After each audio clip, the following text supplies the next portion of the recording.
శ్రీమాత్రే నమ. జై లలితాంబికాయి నమో నమ. అమ్మ దయతో అందరూ బాగుండాలి, అందులో మనం ఉండాలండి. ఈరోజు శుక్రవారము, అమ్మ రోజు.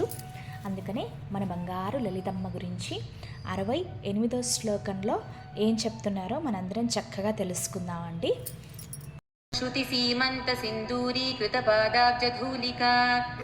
అమ్మవారి పాదాల నుంచి వచ్చే ధూళి అంటే మన కాళ్ళ అడుగున మట్టి ధూళి ఎప్పుడైనా బయటికి చెప్పులు లేకుండా నడిస్తే తగులుతూ ఉంటుంది కదండి, అంటుకుంటుంది కదా. అమ్మవారు ఆ ధూళి, ఆ మట్టి కూడా ఎప్పుడైతే అమ్మ పాదాలని తాకుతుందో అది అతి పవిత్రవంతమైనదిగా అవుతుందండి. అంటే అమ్మవారిని తాకినందుకు ఆ మట్టి తాలూకా జన్మ ధన్యమైపోతుంది. ఏ స్త్రీ అయితే ఈ మట్టిని తలలో సింధూరం కింద ధరిస్తారో వాళ్ళ సౌభాగ్యము ఎప్పుడూ కూడా వాళ్ళ సౌభాగ్యానికి తిరుగు ఉండదండి. చాలా వాళ్ళ అన్యోన్యంగా దాంపత్యం చాలా చక్కగా సాగుతుంది. ఎంత మధురమైన నామం అండి లలితా సహస్రనామం అనేది.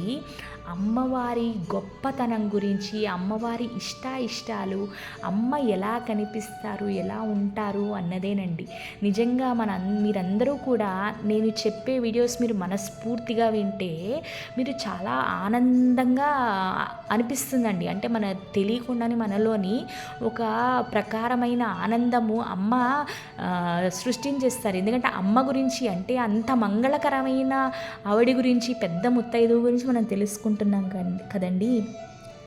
సకలాగమ సందోహ శుక్తి సంపుట మౌక్తిక. వారి ముక్కు పొడక ముత్యాల ముక్కు పొడక.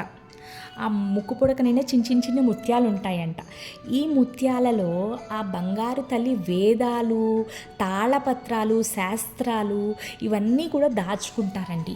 వేదాలు అనేవి అమ్మ సొత్తు అండి, అమ్మకి ఎంతో ఇష్టము.